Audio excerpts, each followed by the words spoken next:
Yo, a day in my life as a college student. So ngayong araw nga walang pasok dahil Sunday ngayon, kaya naman mag-affiliate tayo, mag-create tayo ng video pang upload sa TikTok And para naman may balik yung pinaggagastos natin dito sa TikTok, i-affiliate natin yung mga pinagbibili natin And effective naman, bumabalik naman lahat ng binili ko. And after that, i-market naman natin yung perfume natin sa Facebook.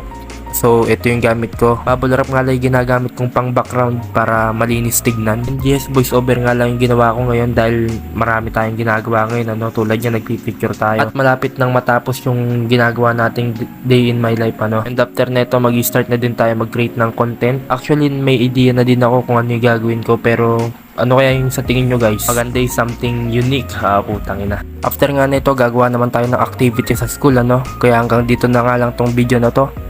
Arigato!